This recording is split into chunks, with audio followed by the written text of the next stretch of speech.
How many times have you heard experiences from individuals and families who are struggling with the challenges of aging, caregiving, the unknowns of health, loneliness, financial worry, and just general overwhelm?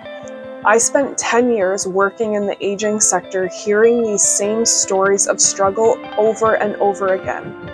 And at the root of it all, no one is teaching us how to plan for aging from a holistic perspective. So welcome to the Ageucation Podcast. This is where you will get the aging education you didn't know you needed. My name is Jess Davis.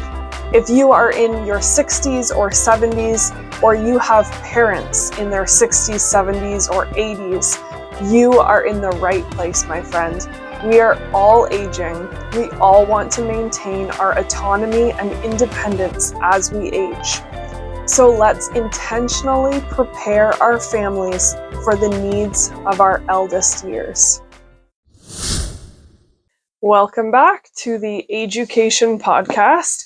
Today's episode is about death. There, I said it. It's a topic that so many people cringe at and shy away from or completely shut down. But I'm here to talk about it because we're all going to die. It's perhaps the greatest similarity that every human's life has. We all die. And while I've had many people shut down the conversation of death with me when I try to bring it up, I get quite a few people who are eager and open to talk about it. I just find it's funny the conversations you get into with complete strangers sometimes. Maybe it's the sector of aging work that I'm in, but sometimes when people find out what I do, they just flood me with experiences and stories about aging and death that I didn't provoke at all, but they obviously feel the need to talk through and share. So I'm always open to it. But this woman I met once, I think I met her in a public library, and we were just small talking with some conversation. And within the conversation, she asked me what I studied in school, and I told her gerontology and aging. And at the time, I had most recently just completed an end-of-life doula course, which always stops people in their tracks because most people have never heard of that, which is exactly what she said. She said, I've never heard of an end-of-life doula. I've heard of a birth doula, but what's an end-of-life doula? So I explained to her what the course I took was about and the different types of roles that an end-of-life doula or a death doula might step into upon taking the course. And so she was just really intrigued. And she started telling me that a few years prior to this, her own parents had pre-planned and prepared funeral arrangements for themselves. So they were in their 50s, but they were planning ahead. And she said at the time she was absolutely appalled by the whole thing. She thought they were crazy and being so dramatic. I remember dramatic was the word she used. And when her parents tried to talk to her about it all and intentionally keep her in the loop about what they had done, she wanted nothing to do with it and wouldn't talk to them about it. She said she wouldn't let them start the conversation about their own death.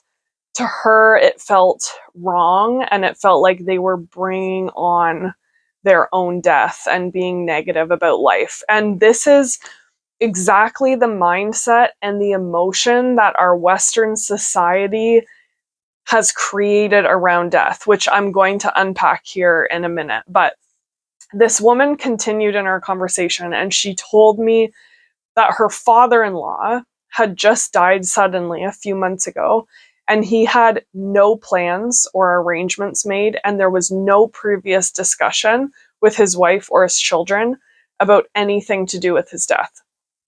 And she said that experience and the fallout of the last few months, watching her husband and his family completely shattered in grief and overwhelmed, and then on top of that, now having to navigate all the decisions and paperwork and legalities around death, it made her realize what a gift it was for her parents to have already completed so many of their end of life arrangements and the gift that they wanted to keep her in the loop and talk to her about it. So I want to unpack this. Why do so many people in our Western society today ignore, turn away from, hide about openly talking about death? Let's think about what death, like how death was dealt with 100 years ago, 150, 200 years ago, which in the passage of human history really isn't that long ago. So funeral homes, or originally they were called funeral parlors, only emerged as businesses in the late 1800s. Before that, wakes and funerals and preparation of a body for burial was all done in the home of the deceased person.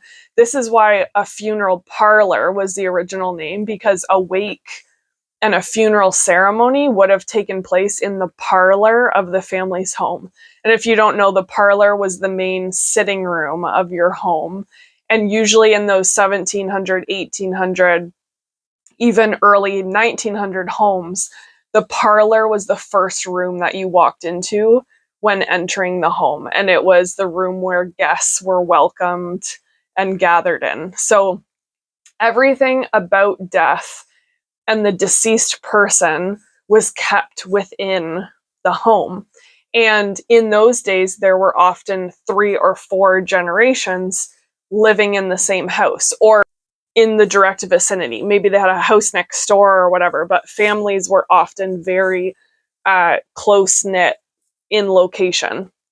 So like from elders all the way down to infants, everyone was witnessing and experiencing the details of death right within their home.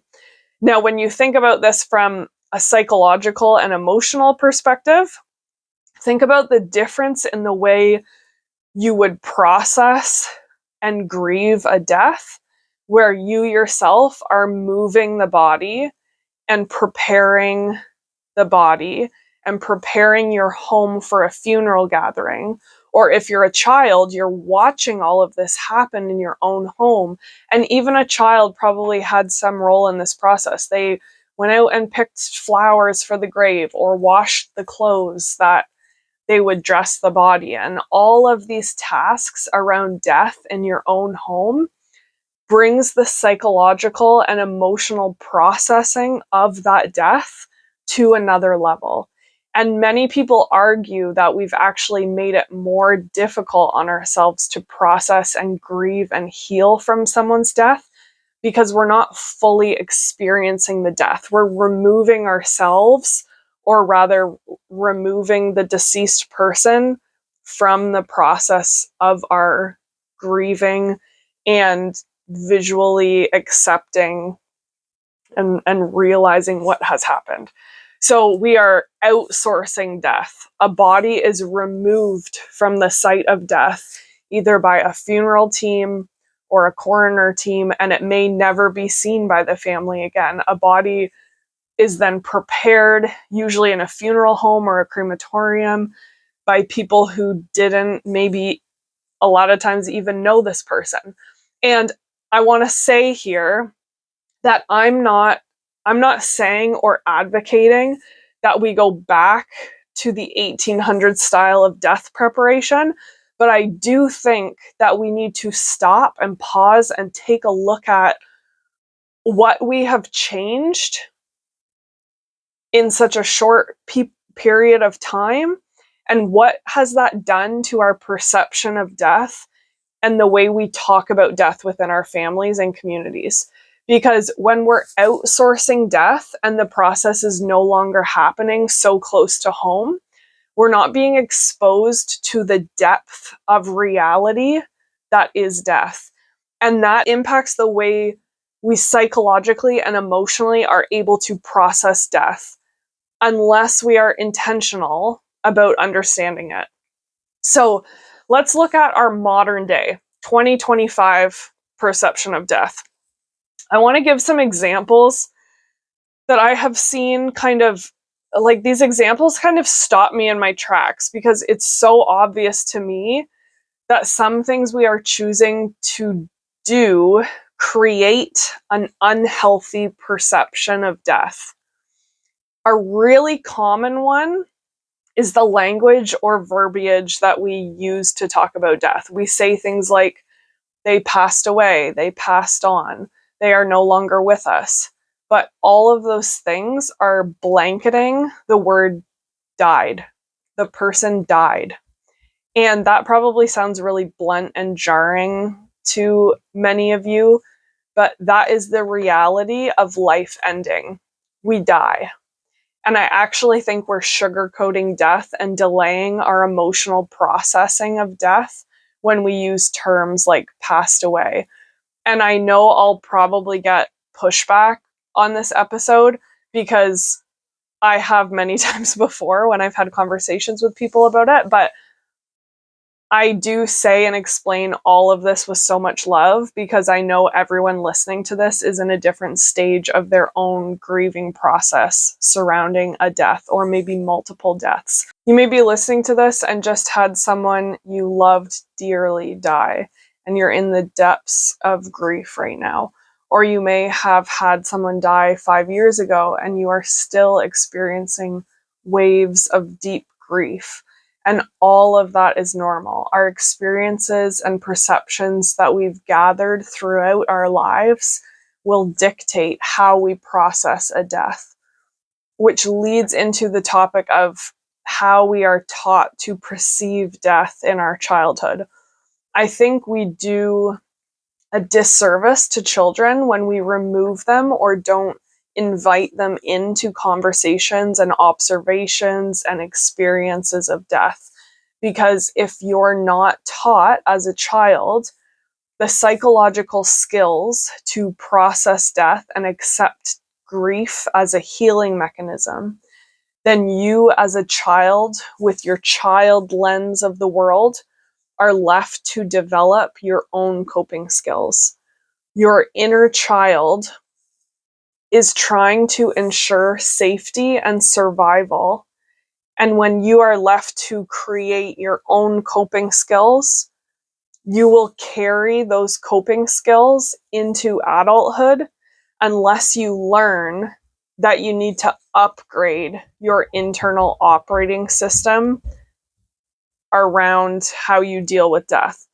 So maybe I'll just repeat what I just said because it is quite a profound realization if you are someone who did not grow up learning psychological skills to process death. So if you are not taught as a child the psychological skills to process death and accept grief as a healing mechanism, then you as a child with your child view of the world are left to develop your own coping skills. And because your inner child is just trying to find safety and survival, when you create those coping skills that aren't fully addressing the proper processing of death and grief, you carry those skills into adulthood unless you learn that you need to upgrade the internal operating system that you're using to process death. So with that, I'll conclude on this topic for now. There's lots more I could talk about around death, but I want to say that the greatest thing we can teach ourselves and our children is how to talk about and process death well or in a healthy way. I'm not really sure what the best way to word that is, but how to process death in a healthy way. Life is a constant state of surprise, acceptance, and adjustment, and the cycle of life and death is part of that. And this is a complete sidebar, but it's very interesting to me that in what I described with what we've done with death over the last 100 to 200 years, it's the exact same thing that we have done to birth.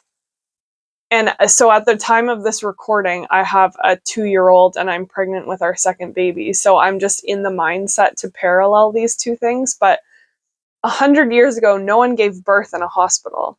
You gave birth at home. And we've outsourced and medicalized birth, and we've done the same thing to death. No one used to hand off death to a third party. It was all kept within the home or a very small community.